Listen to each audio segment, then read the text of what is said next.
I was 8 and in a play where we made our own instruments and me and some kids did percussion.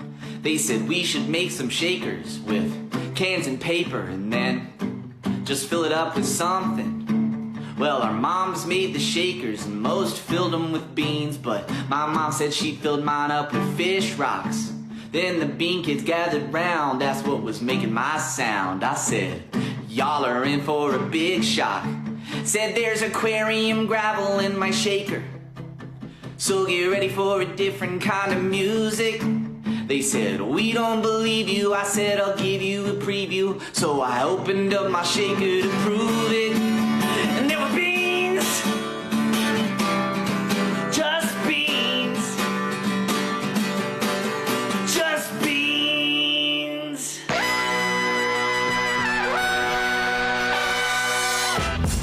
Good morning, sweet world, and welcome to the No Dunks podcast on the Athletic Network. It's Monday, May 31st, and we're back in the good old Classic Factory. I'm J.E. Skeets, and alongside me, as always, Tass Mellis. What's up, everybody? What's up, Tassie?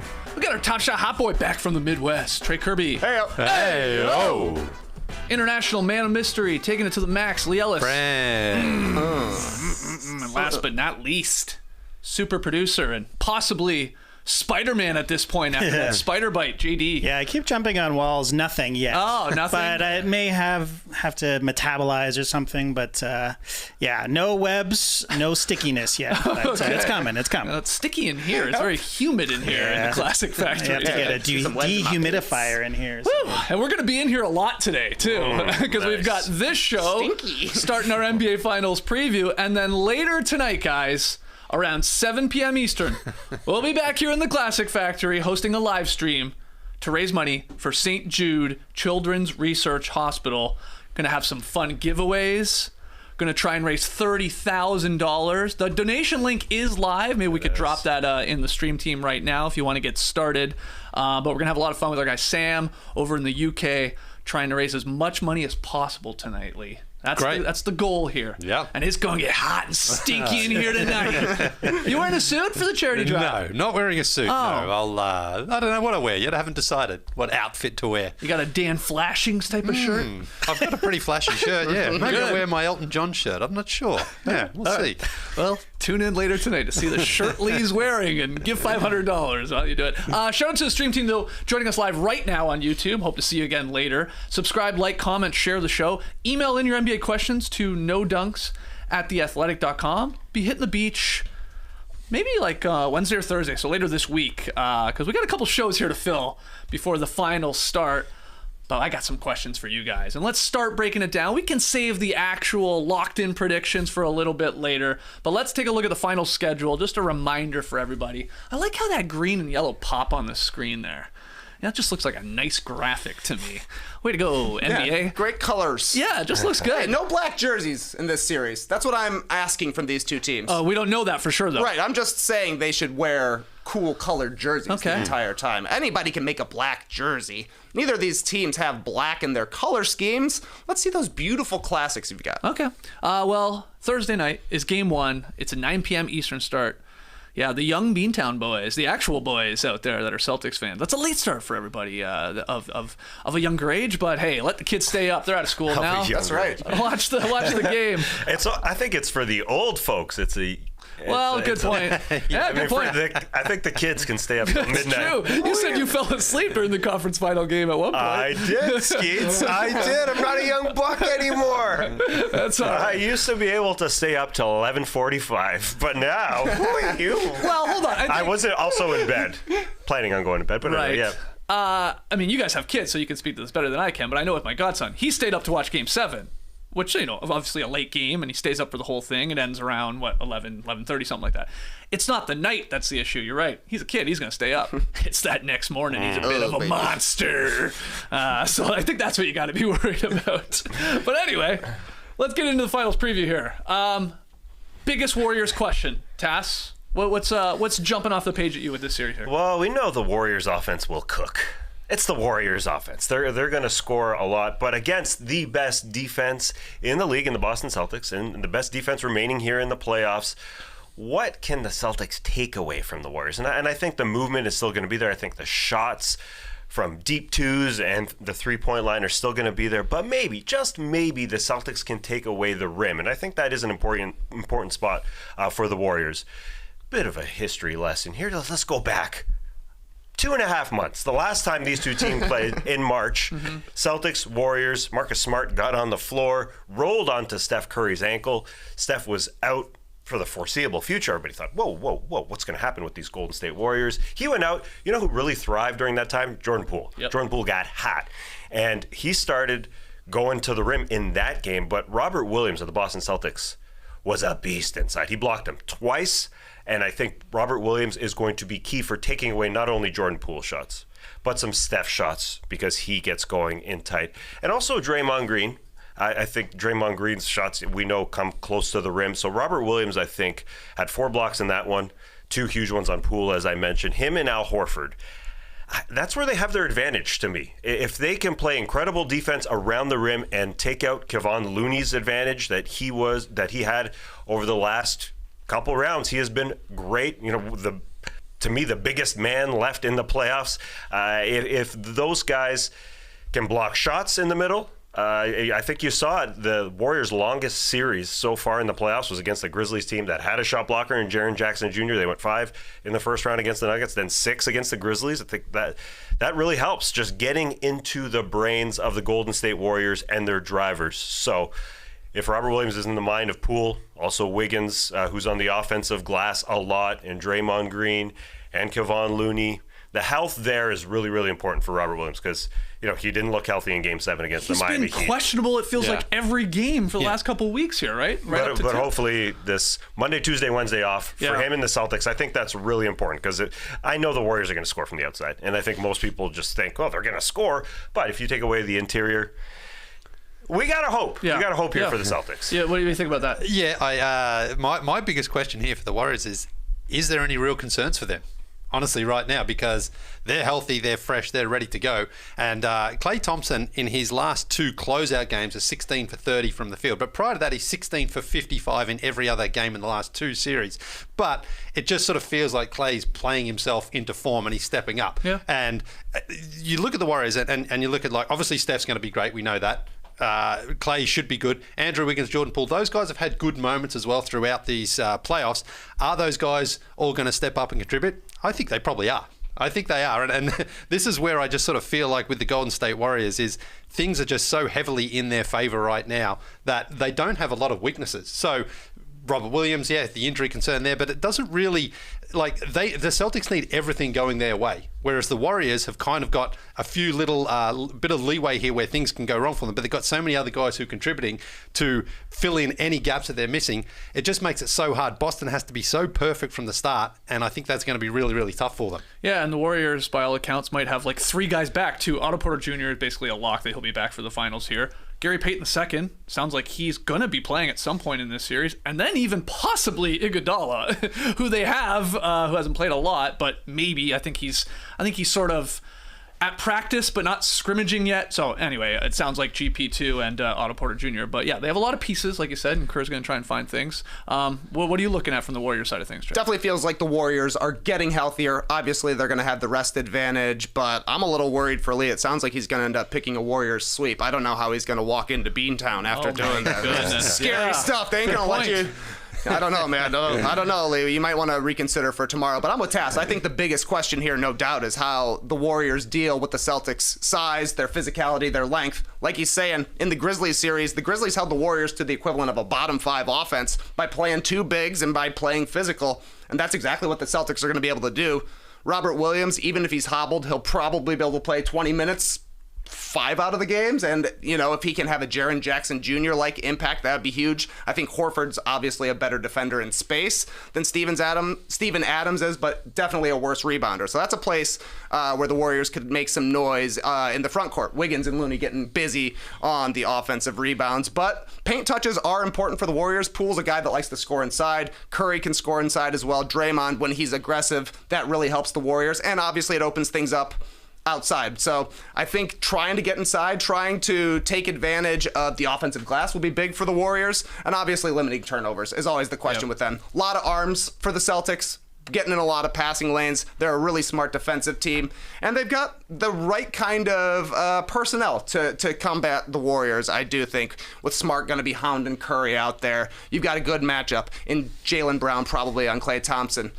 So, I don't know. It seems, I don't think that the Celtics are drawing dead in this one at all. I think this seems like a very fair matchup because both teams can be really up and down. So we shall see what goes on. I will be watching, though, to see how the Warriors handle the added physicality that they didn't have in that Mavericks series. Yeah, and the backbreaker could be, even though the Celtics are bigger with Robert Williams and Al Horford than the Warriors, you could see some offensive rebounding happening with those guys, Kevon Looney and Andrew Wiggins, because even though the Celtics are an incredible defensive team, as we said, they're an average defensive rebounding team. Yeah. So the Wiggins-Looney thing that they've been doing for a few rounds here, they just get on the glass, that could happen again. Several possessions, if because they are super confident, and I think that's where Leigh's coming from. They obviously feel ridiculously good and blessed to have a couple days off before to get all these guys healthy. I also think Udoka and the Celtics will go to like their switch everything defense too at times in this series, like go smaller in a way where it's Smart, it's Jalen, it's Jason.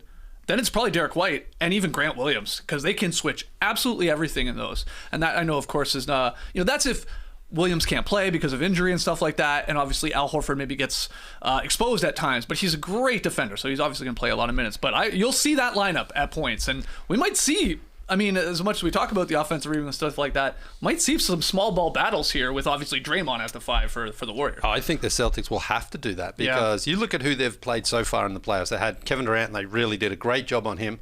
Then they faced Giannis. They did a great job on him. And then Jimmy Butler, they had a pretty good series. I mean, Jimmy had his moments, but this is a completely different team now. The Warriors will spread the floor out. So you're going to have to be ready to switch everywhere. And that's where, again, someone like Kevon Looney, who had a very effective series against the Mavs and even the Suns to some extent, he's going to be like, okay, I can just drive inside, especially, or run to the rim, especially if they are smaller, if they don't have those bigs around there. Because I don't really think they're going to play a whole lot of Robert Williams and Al Horford when the Warriors are like, all right, we're just gonna dot the perimeter here, because Steph's going to get a ton of attention, and so is Klay. So someone like Andrew Wiggins, who has had his moments, he's going to be the guy who's getting a lot of open shots. He can go inside as well, and that's where I think the Celtics have to be ready to have guys who can move around. They can't have too many slower-footed guys out there. Yeah, the Warriors have the league best offensive rating here in the playoffs. Like it's 116.1. It's pretty amazing. But then the Celtics defense is obviously, it's been elite for months, and it's continued to be in the playoffs, and they've slowed some pretty good teams. And they switch. That's what they do. They do. This is the most switchy team that the Warriors have faced in the playoffs, and they're ready for it. But, you can't be that ready for this Golden State Warriors offense. It's going to be tough. If they grab the defensive rebounds, then we got a series. I know there's some hope for the Celtics. Why the heck not? Why the heck not with the way that they've been playing? I just hope they're not gassed, in comparison to the Warriors here, because the Warriors were stretched to 6 one series here of their 3, and only in one of their 3. Well, the Celtics coming off 2 7-game series, I think that plays somewhat of a factor. Trey, let's look at things from the Celtics side of things. What's the biggest question? Will they be able to find any sort of consistency? Because it has been a weird playoffs, I feel like, for the Boston Celtics. As soon as they start to look good, they look worse the next game, but then they never lose after they lose.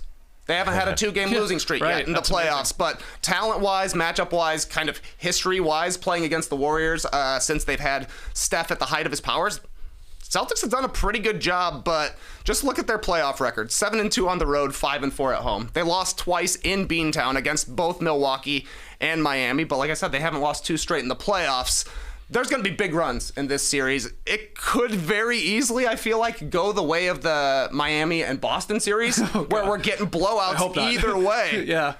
Because the Celtics do have some stinkers, and to win the finals, you got to be at your best for the majority of 7 games. Their defense is a constant, but the offense is really up and down, and that to me comes down to Jason Tatum and Jaylen Brown turn the ball over a lot. 4 turnovers a game right now for Tatum, 3 for Brown. When they're throwing the ball around, it's bad if it's against the Miami Heat. It's even worse against the Warriors because they're looking to get a 3, and those easy scoring opportunities then let the Warriors set up their defense, and it's a bit of a flywheel. Suddenly you're down 22-2, Richie Beno style. So I do think that the Celtics are going to have to do a little bit better job of kind of withering the storms and like not letting the Warriors go on a 22-2 run. They need to make it a 22-10 run. They need to keep it at least a little bit close. And I also think guys like Marcus Smart, Derek White, Al Horford, and Grant Williams, they're going to have to hit shots because they are going to be left open. Anthony Slater had some great clips of basically Derek White getting the Tony Allen treatment. Oh, yeah. Marcus Smart is going to get it as well.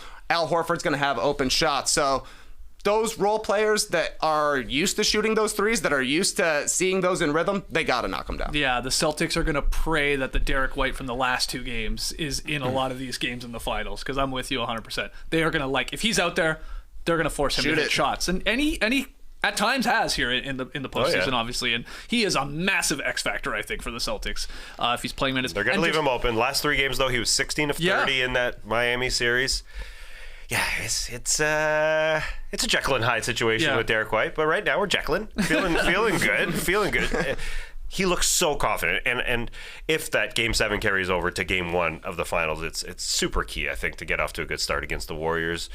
Because as Trey said, they lose one, but they will bounce back. So, Game 1 is key. They were able to lose Game 1 against the Bucks and still win. But anyways, I do hope that carries over, because I just go back to the first 6 minutes of Game 7 where they got 6 different guys scored in the first 6 minutes of that game. Coming off the bench, Derek White included there. Mm-hmm. If everybody's ridiculously aggressive and they're feeling good, this is tough for the Warriors to defend too. Yeah. So if they're feeling good. And just to speak to the turnovers, because we always talk about turnovers with the Warriors because they can get sloppy with it too, but the playoff splits are jarring for Boston. In their 12 wins, they only turn it over 12.8 times per game. That's very solid. In their 6 losses, it jumps to 16.3. And then Anthony Slater at The Athletic, he wrote, they're just more beatable when you don't have to constantly work against their half-court defense. That's the whole thing with those turnovers, too. You're getting some transition points. You're getting some easy buckets when the Celtics aren't set up there. So that's something to watch from both sides. I mean, that's a classic, like, take care of the ball type thing. But it's obviously... It rears its ugly head in the losses for the Celtics. They're sloppy when Tatum and Brown, their handle is loose and stuff like that. They gave away a game through sloppiness. Yeah. Where Tatum was just dropping the ball off and Jimmy Butler just came in and stole it. Yeah, and pick 6. It basically did that. So absolutely. But yes, the Warriors, that's the only thing that's been their weakness through the Steve Kerr era is just sloppy turnovers at times. It's costly. But for the Celtics, for me, have they got another series in them? Have they got another opportunity to go up against a really, really good team that is so fresh and so ready? Because if you look at the Brooklyn Nets, okay, they went up against Kevin Durant and obviously Ben Simmons wasn't there, but fine, they got through that series. The Bucks had no Chris Middleton, and then the Miami Heat felt like they were sort of putting together a patchy team as well. Jimmy was injured with his knee, Kyle Lowry missed time, Herro missed a lot of time.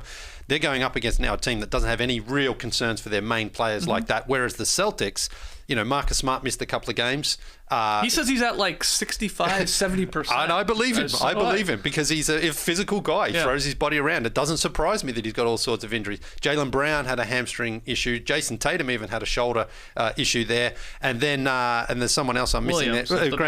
Robert Williams, And then even Grant Williams. Remember Grant Williams went 7 for 18 in Game 7 against the Bucks. He went 7 for 18 against the Heat in 7 games. So, he was really, really good, but they need that Bucks Grant Williams in this series. They need everybody to contribute. So can the Celtics now go up against a team that, okay, they've faced experienced teams, fine, that's what the Warriors are, but they're also going to have to do this with very little rest here and trying to get everyone ready to go on the road and you can't afford to fall behind sort of too early in Game 1 here. They've got to get a split if they've got any real chance in this series, which it's just going to be tough for them. So I hope they're healthy. I hope they're as healthy as they can be because I want a really good series. Yeah. Do you think there's any concern that they're just happy to be here? No. Boston? No. No. Because they finally got over that conference finals hump. Yeah. And now they don't take their foot off the gas here. No, look, there's no excuses at all for them. And they're not going to try to make any. I mean, they've come through tough series, which is great for them. But I just think the physical toll is also starting to add up here a little bit on them. So, but they're young. Most of them are young, apart from Al Horford. So they've got the age advantage over the Warriors, if that's a thing. Yeah, I don't think the hey, we've been to the finals a billion times really is a huge advantage. But I think playing in clutch time, close games at the end of games, and coming out on top is an advantage for the Warriors. The Celtics didn't really have to do that their last 2 series. They only won 2 games in clutch time in those 8 wins there against the Heat and the Bucks. Yeah, there were 2 and 4 when games were in clutch time. Their other wins, 6 wins were of the blowout variety because clutch time is within 5 of the last 5 minutes of the game. So I think that plays somewhat of a factor. I just don't think they've been absolutely phenomenal when it comes to taking care of the ball in the last few minutes and executing. They haven't. That's what the stats say. They're 2-4 in clutch time. So I worry about. So you think a what close game favors the Warriors yeah, because of maybe some finals experience and just they've had some closer games? Yes, yeah, and I wonder if Gary Payton II comes back and plays some of those minutes. And we know the Heat are really, really good at stealing the ball from the Celtics. They did that, but Gary Payton II is on another level. He's a ball hawk, yeah. When it comes to that. So I wonder if he's going to have just a few of those in key moments. And I think they do play him. If the Celtics want to go small, the Warriors will match and go small with Gary Payton II as their sort of roll man because he can score inside, and they'll be tiny, but they'll be really, really good defensively. What's a one matchup here, Trey? We're going to do X Factors. We'll do the deep dives probably on tomorrow's show, and we'll do our predictions, I guess, then too. But is there one particular matchup that you're most excited to see go down? Klay Thompson and Jaylen Brown, I think, is going to be a super interesting matchup because Klay is not the defender he was at the height of his powers after all the injuries, but he'll probably be guarding Jaylen Brown. When Jaylen Brown looks good, the Celtics look almost unbeatable, but when he looks bad, it looks like he has no clue what's going on, and he just wants to drive into everybody standing under the rim and somehow hand the ball off, and the handle doesn't look good. Yeah. But you can also see him going off for 40 points. You can see him going 8 for 14 in an important game. And obviously Klay can step up and, pot 8 threes any kind of game, 10 threes, no problem. So I think that's a big time swing matchup there. If, kind of whoever is the better second star, maybe that is where the series is won because Curry and Tatum are both going to be good. Curry, I imagine, will have a very consistently good series. Whereas Tatum, he can have a 2 for 13 here and there. Getting something from your secondary star in Jaylen Brown, even more particular, I think, just because there might be a little more offensive firepower for the Warriors. So Jaylen Brown, I think, has got to be good for the Celtics. Do you think All-Star Andrew Wiggins can slow Tatum? No, you can't slow him, but I think... Because he's going to get a majority of the minutes. I would think so, yeah. I mean, it's not going to be Draymond. So then who's left? Isn't Steph? It's not going to be him. And then Looney, no. It could be Draymond a little. Well, yeah, he'll get some time on him, but I think Wiggins will be the first guy who gets a go on him. And look, Wiggins has been... he feels like he's been better than he probably has than the numbers say for his series right now. But if he can go and do what he did against Dallas effectively, which is, again, if Tatum's on him, run to the rim, use your athleticism, spread the floor, make sure that Tatum doesn't get his time off on the defensive end, then that's when he can be super effective. So, I mean, I would take Tatum in that matchup individually because he has proven to be elite this season. But Wiggins it's a good physical, athletic matchup for him, and he should be able to at least stay with him. Mm-hmm. Any other thoughts here on Game 1 or this finals matchup before we really do the deep dive tomorrow? When Trey was talking about Jaylen Brown and if he can keep it up, and we talk about turnovers, an old guy saying is, it looks like he's dribbling a football out there when Jaylen Brown turns it over. Zach Harper's been using that, but I think that old guy saying's a good saying. I'm okay with keeping that one. I said earlier in the show, I'm not a young buck anymore. Yeah. That's an old guy saying that should probably go by the wayside. Don't need that one anymore. But I like that guy looks like he's dribbling a football out there because sometimes it looks like Jaylen Brown, who is a guy who drops 30, 35, 40, looks like he can't dribble. Yeah. Which is wild. And it's crazy. But it can also change in a game. I know. That's the craziest He had the hezzy going in Game 7. Yeah. He got he did it twice that were great finishes. He was phenomenal. Yeah. So we'll see. You never know. And when he drives, I think that's when he's at his best. Yeah. So keep the ball, drive. Great. Just don't lose the ball. Keep the to handle yourself. tight. Yeah. Sometimes he's at his best, sometimes he's at his worst when he's driving. Like all of us, All right, well, let's take our first break. When we come back, actually going to hit you guys with some odds and ends for this finals matchup. Yeah, just for fun here. And then we'll talk a little bit about the Miami Heat and what they got to maybe change in the offseason or decisions that they got to make in the offseason. So don't go anywhere. Hey, Skeets. Yo. Been meaning to ask you something. When's the last time you thought about your testosterone health? Been a while. Months. I would say step it up. Yeah?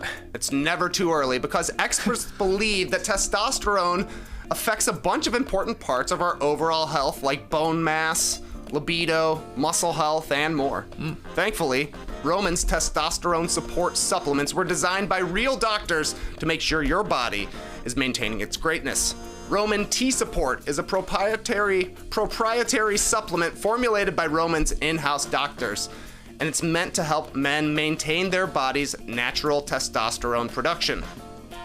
With ashwagandha to support healthy testosterone levels, magnesium to support muscular health, vitamin D3 and zinc, you won't find this blend anywhere else, even if you're looking for it. So go to GetRoman.com/NoDunks today to see if Roman T-Support is right for you.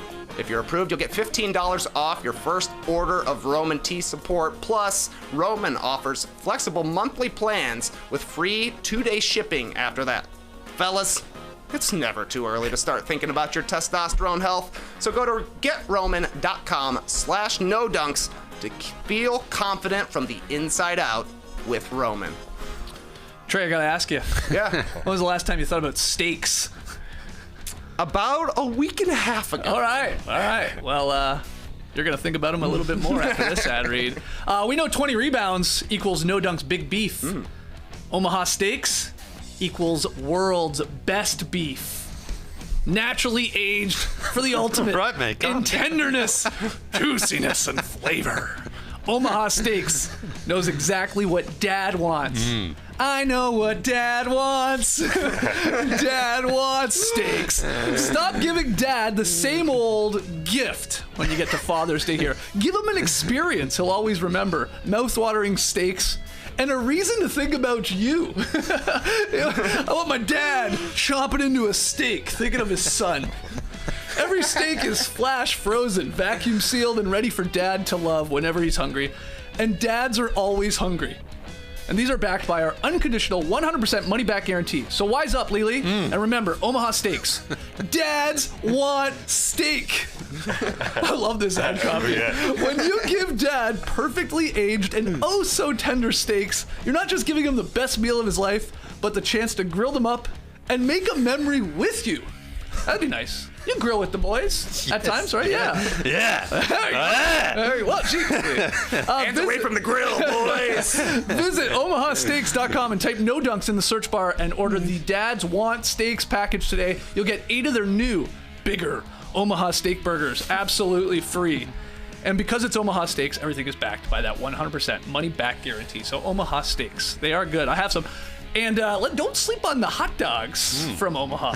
I was sleeping on the hot dogs. Yeah. In fact, hold on. The hot dogs are so big, you could technically sleep on them. I agree. They're Wow. basically a mattress. They are large. These things are huge. They're huge. Yeah. That's not a Bun length not a hot wieners? dog I've They're seen. very good. Are these bun length wieners? Yeah. Yeah, but Nice. I had to buy like brioche buns. Is the only ones they had at Trader Joe's, and it's like they were like the dog was pouring out of the bun, which is actually all right because I don't mind the first bite being straight dog. Straight dog, yeah. Get that snap.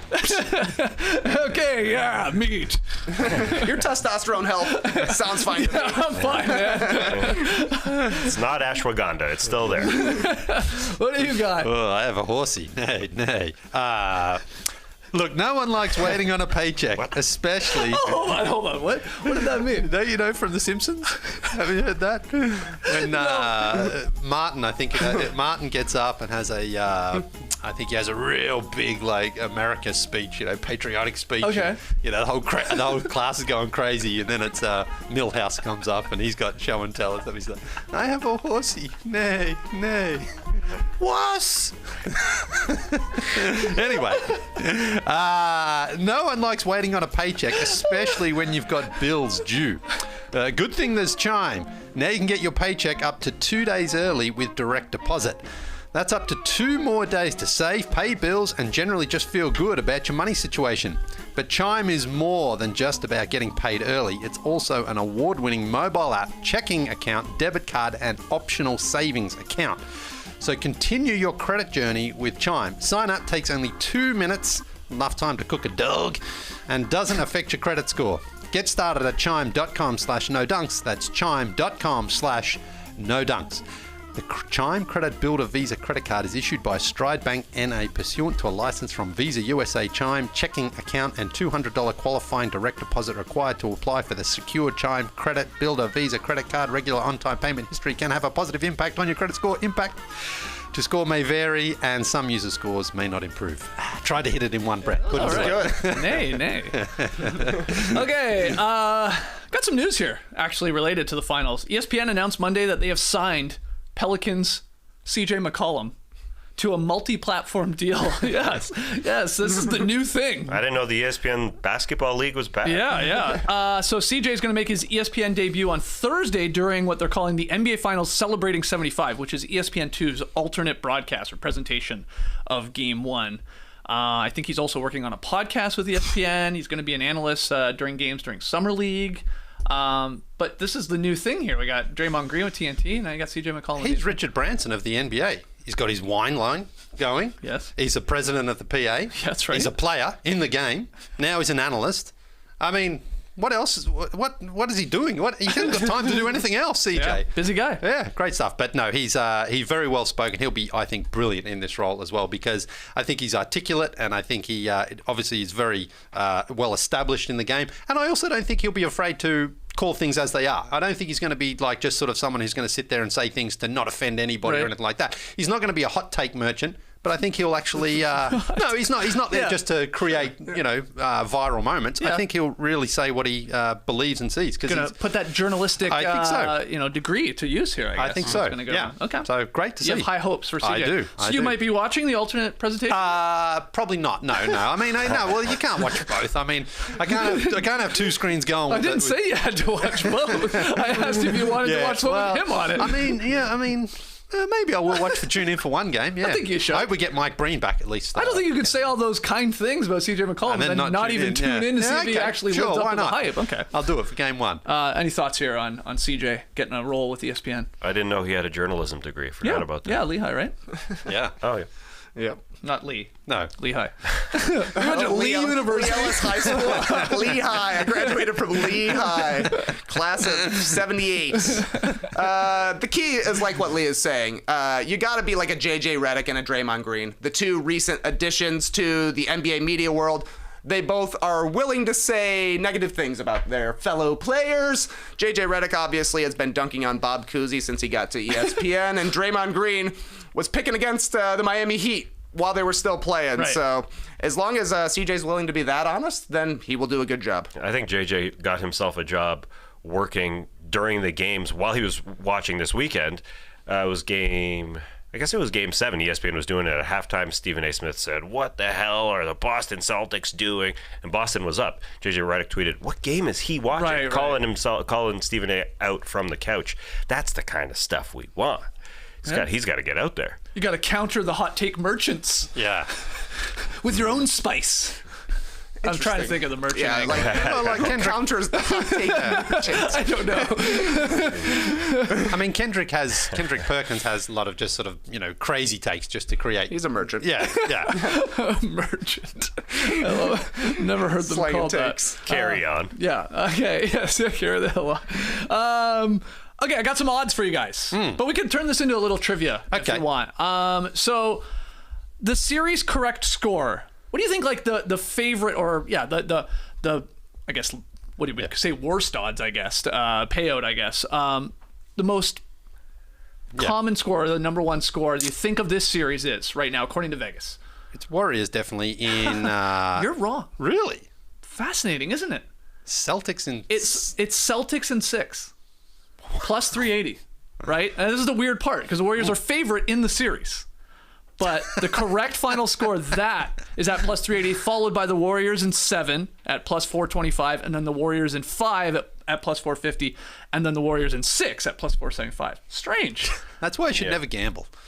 They're messing with you. They're saying, the Warriors are definitely going to win the series, but if you want to bet, go with Celtics in 6. Well, I guess they're saying if the Warriors are going to win this, though, it's less likely it's going to take 6 games, right? I think the Warriors bets are all spaced out over 7, 5, and 6.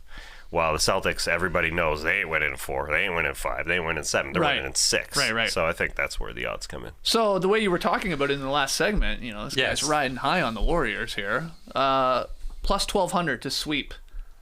No, I don't think they're going to sweep. Okay. I don't think a sweep, but I'm probably going to have to talk myself into making it go even 6. I just think the Warriors are deservingly heavy favourites right now. Okay. For a vegetarian, I thought you would love beans, but I guess not. Yeah. I do. But, Okay, what about Finals MVP? I thought you guys could try and name it in order, according to Vegas, who's like the favorite, and then as it goes down. So who's number 1? Curry. Stephen Curry. Who's number 2? Tatum. Correct. Yeah. Who's number 3? Probably Jaylen Brown. Correct. Yeah. Nice Ooh, yeah, pull, okay. Tass. Okay. Who's number 4? Finals MVP odds. Klay Thompson. No, I think. Oh, it is. Okay. Klay, 12-1. Okay. Just name the top 2 players.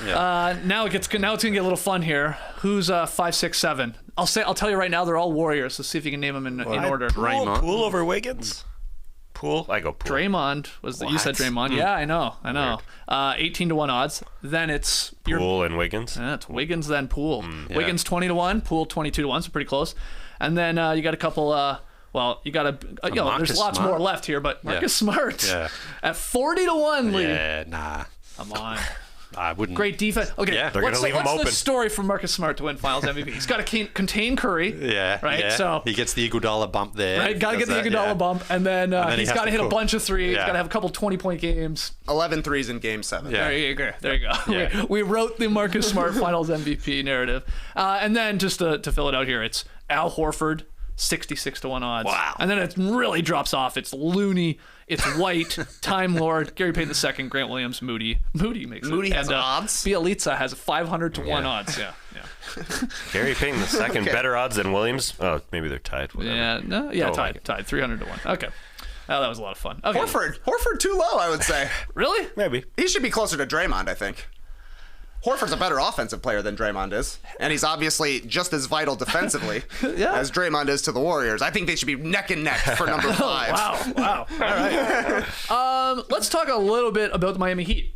Because obviously Game 7, we did our immediate reaction podcast talking a lot about just that game and then looking ahead to the finals a little bit. But what's the biggest question for the Heat this offseason? I think they've got a few questions, actually. And I think a lot of it has to do with their scoring and their offense. Because that, to me, was what stood out to them as a real knock on them in the playoffs at times. We saw them The score. half-court offense, for sure. Yeah, 79 points against the Sixers, and then a couple of times against the Celtics recently, just 80 and 82 points. And I think, look, Jimmy Butler is capable of these big games, but you also know that he looks clearly like he needs help. And they've got some questions because Duncan Robinson, who they signed to a massive contract last season, basically couldn't get on the court in the last couple of rounds here. Now, he's only 28. His contract will be movable, no doubt.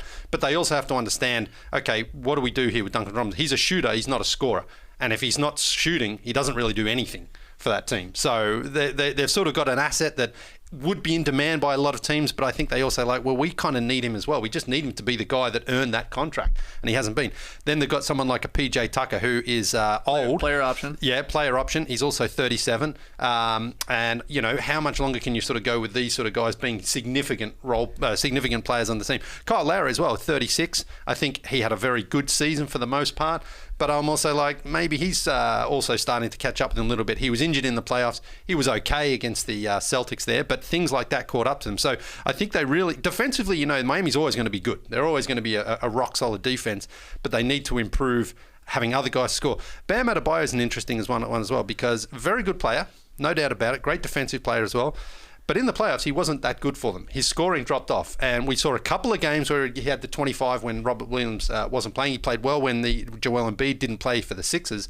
But it was almost like any time the other team has their big there, Bam really struggled to score. And he's only young, and he's a big part of their future. So they need to either decide, is he going to be a better scorer? I don't think he's a sort of 25-plus scorer a game. I think he averaged 19 this season. I think he can get up to 22, but that's about it. He's not going to take a huge leap on that end. So I think they need to really figure out other guys who can go out there and help with the scoring load. But I think Tyler Herro may start next season. He may come into that starting lineup. I'm not sure, but I think that will help. But they also need other guys who they can rely on. Oladipo at times was okay for them, but their weakness right now is, you can't sort of just grind out the games during the regular season. You need more consistent, reliable scoring and shooting, which I think caught up with them a little bit in the playoffs. The Heat have 5 guaranteed contracts on the books, plus PJ Tucker's player option. So they're really locked into Lowry, Bam, and Butler. Those guys make like $95 million plus combined, and then you've got this additional, 17, 18 million with Duncan Robinson. You got Oladipo's bird rights, and that's a decision. Do they sign him to a multi-year deal? What's that look like? Is that 12 to 15 million? I don't know what he's sort of going to garner after his sort of performance. And then there is a Tyler Herro extension that they have to figure out too, whether that's happening and how much you're paying him. So there are some questions here. They're a great team. I don't think they're going to be bad next year with you have Bam Butler and Lowry as your core, but obviously they want to win for a title some number here. of games. Yeah, exactly. So what do you see as the biggest question? Is it what do they try and trade Duncan? Is it what do you do with Tyler Herro? Like what do you think? Herro for sure is the biggest question to me. That extension, he's eligible for a 5-year, $184 million deal, which seems like quite a bit for her. Tyler Herro had a great regular season, basically the unanimous sixth man of the year. He was banged up come playoffs time, but even down the stretch and when he was healthy in the playoffs, he was a target on defense. They were going at him, and that's why maybe he continues to come off the bench, and you don't want to pay $35 million a year to a sixth man. That just doesn't make sense. So maybe they could get him on a bit of a Jaylen Brown sort of contract, 4 years, $106 million, $25 million seems legit for Tyler Herro, a good young player who's had some success in the path. So maybe try to get him on that good deal, and if it doesn't happen, he goes into restricted free agency next year. You can match if you want to, or you could try something else. But either way, makes the team super expensive come 23, 24. And that to me does bring into play the Duncan Robinson deal, because you just signed him to a gigantic contract. Either trade him or play him. Like one of the two. You can't just have $90 million sitting there on the bench for the entire season, especially if you're going to be paying so much to your top four guys. So Herro first, Duncan after that. What do you think, Tess? Well, yeah, I think Herro and Duncan Robinson just have to get in the gym and play one-on-one until they get better at defense, both of them. I think they got to get stronger and tougher, and I don't know if it's going to happen with Duncan Robinson, but both those guys are targeted all the time on the defensive end. Now, I think Tyler Herro can get good enough to be a help defender on a great team, hopefully, but he just has to be a good team defender. Look what Max Strus turned into. He was the starting guard on a team that went deep into the playoffs. Look what Gabe Vincent does. The Heat managed to develop these guys, and so I think it has to come within, and that's why I'm looking at Herro and Duncan Robinson, because they're paying so much to so many guys, especially next season. But on the bright side, they've got Strus and Gabe Vincent who make $1.8 million each, so they have a nice high end, but they have some low end guys who are absolutely producing. So I don't think they can go and get it externally. They got to do it internally. And Tyler Herro is only 21, but he's got to get better. He can be. Jason Terry was a six man on a championship team that was able to come in and score 20 and be a really, really good help defender. That's what Herro has to become. And I think if Heat fans are looking at that roster, they say, well, we could have won if Tyler Herro was healthy and Kyle Lowry were healthy.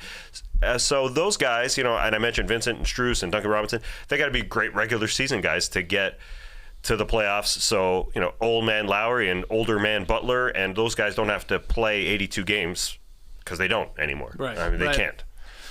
It'll be fascinating. Do you think there's any trade targets that they could look at? Like, you talked about Bam always struggling against the sort of elite fives. Well, maybe Bam's a little out of position at times. Could they get a Miles Turner to Miami, or even go the other way and like Harrison Barnes? I'm sure a deal could be made for a guy like that, but do you think that sort of moves the needle at all? Well, possibly, yeah. I mean, if the Heat want something, they have a way of just going out and getting that guy. So, Miles Turner's an interesting one because he does spread the floor. He's a big, he's a shot blocker, but he's also not a great defender for that team. But he could maybe move Bam around a little bit. It seemed a little bit sort of like they would overlap in their skill set there. But the Heat have a history of just like, okay, all of a sudden, some guy that no one even knew was available, all of a sudden is on their team. So they can do that. But they definitely... Like, I think Riley in a heartbeat would, of course, trade Duncan Robinson.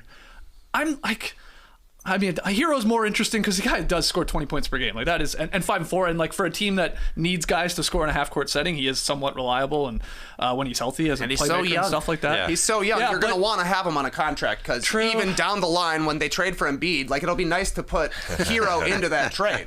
That's why I don't think they make a move for a center now. That'll be next summer. Maybe. Yeah. But he's their most desirable trade asset. Definitely. I would say, and I just wouldn't put it past Riley if he sees the right name that he would do it. To win a title, he would do it. Pat Riley will make whatever move he thinks is right. But of the two, obviously, Duncan Robinson. Yeah, for sure. Because Robinson, like I say, well, that's right. He only shoots threes, whereas Tyler Herro can drive inside. He can rebound the ball. He can be a point guard. Whereas Duncan Robinson, if he had the 8 for 9 in Game 1 against the Hawks. and that was almost the last we saw of him. So that's crazy that he was that bad. But they had Dedman there. He's a sort of backup, like in a case of emergency guy, but they need to improve the depth there. But the Heat, they'll be good next year, and they'll make some moves. But even Kyle Lowry, they wouldn't be afraid to trade him if they get the right move. Just to open up a bit of space as well for them. So fascinating. The Heat, they always do something. Is it true that Pat Riley stopped Duncan Robinson from doing his podcast in the playoffs? Oh. I think that's true. Really? I think so. I'm just looking at his page now. I think he stopped doing it. You're not allowed. CJ McCollum, you're allowed. Draymond Green, you're allowed. Not you, Duncan. Yeah. So you can't. Not a Heat culture. I hadn't heard that. Can't grow hair. Maybe that's why Duncan wasn't scoring at all. He couldn't do his podcast. Yeah, he needs to get the reps in on the mic. Yeah, it's part of his routine. Great point. Riley screwed it up. Got to let the man podcast. Yeah. Oh, I hadn't heard that. I think it's true. Yeah. Okay. I could see something like that being true. That's a Heat culture, baby. Yeah. It's Stay young, Riley. Let him do his podcast. All right. Well, let's hear from everybody out there in the stream team, listening, watching later. What's the biggest question to you when it comes to Miami Heat this offseason? Is it getting like somebody to help Butler create and score in a half court? Is it getting another big to help out Bam and stuff like that? Let's hear your thoughts on what Pat Riley, because Pat Riley needs to know what we think he should do. I'm sure he'll take it to heart. Okay, we're going to take our final break here, but we still have, of course, Leigh Ellis's tweet of the night, so don't go anywhere. Yeah, buy energy drinks, guys. Can't keep them in the fridge around here. Got tons of beer in there. Got lots of soft drinks. No shortage of Omaha steaks, but Starbucks Baya energy drink can't keep it stocked up. The Bayas are the first to go bye-bye. And I blame Lincoln and his G-friend, the girlfriend. She's a fiend for caffeine, so he's always sneaking them to her. But, let's be honest, we're all drinking them. And normally I'd be mad, but who can blame them? With caffeine naturally found in coffee fruit? What? It's energy that's good. Plus, they're delicious. They come in 3 delicious flavors: mango guava, raspberry lime, pineapple passion fruit. Love the alliteration of that one. And I like to drink one in between shows when we have back-to-back jacks. It's a delicious midday pick-me-up, I guess you could call it. Now here's the part of the ad where I'm supposed to show off the packaging. But like I said, I can't keep the damn things on the shelves, and apparently neither can my local Publix, because I raced down there this morning to try to stock up. Just a big empty spot. It's like the toilet paper aisle when there's a big storm coming around here. So this will have to do. Here's Tass Mellis making sweet love to the raspberry lime Starbucks Baya energy drink. Get that condensation out of here. Who can blame him? Though, look at that packaging. It's awesome. And then we. Whoa! Yeah, I know. Just cleaning it up. I know. Yeah, exactly. I love the shot of Leigh and Skeets just awkwardly. Is this really happening? Anyways, Starbucks Baya energy drink is available online at grocery stores, convenience stores, and at gas stations nationwide. Well, let's keep the awkward conversations going. Let's talk about sacks, baby. I haven't played basketball in a while. Last time I got on the court, it was in my Saks 2-in-1 sport shorts. So sometimes I'll just put them on my house and pretend that I'm playing basketball. I'll just shoot around, drop some air hugs. Cross over your kids. Exactly. And stuff like that. Yeah, air shots are happening immediately, and they feel great when I put them on. Everything is where it needs to be because of Saks' patented ballpark pouch. Secure, yet breathable. Zero chub rub. The beauty of Saks' 2-in-1 shorts is you don't have to worry about wearing underwear. Love that. It's great. It's built in, especially during this time of year, aka sweat season. Multiple wardrobe changes a day, so anything to produce less laundry for this guy, love it. Love it, love it, love it. They have all types of shorts, including the versatile Gainmaker short. You want to make some gains? The Gainmaker short is designed for all types of training. This multi-sport short will have you posting PBs in no time. I love peanut butter.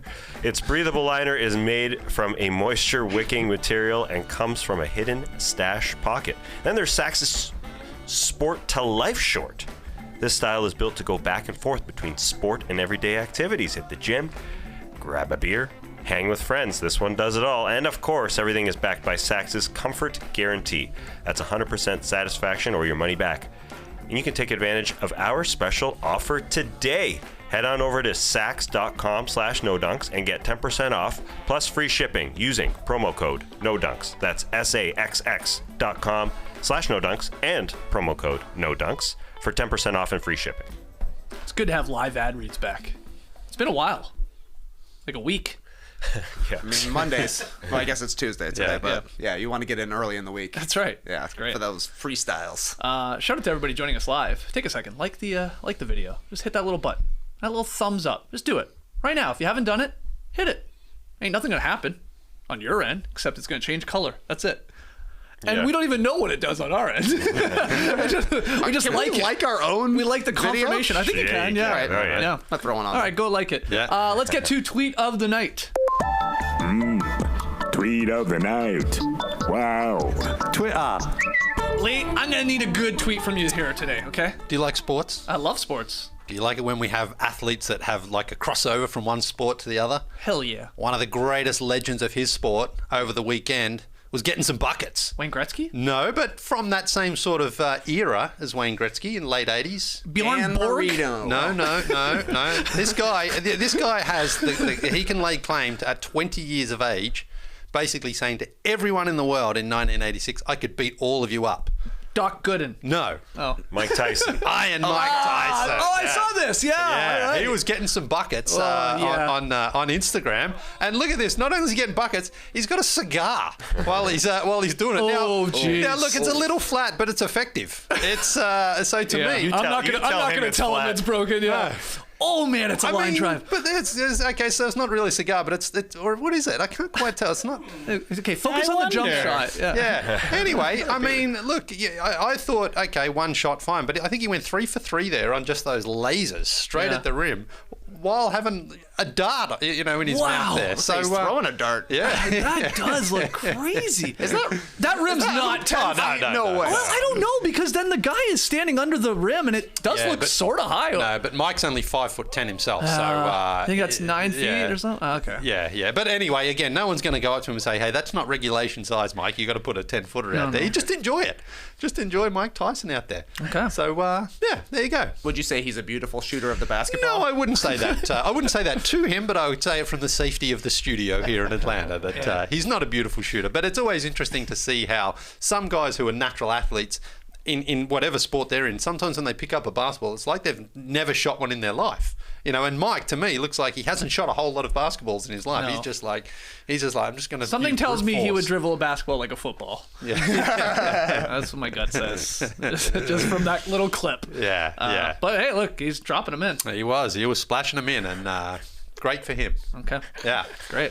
I'm surprised that it didn't end in a pigeon.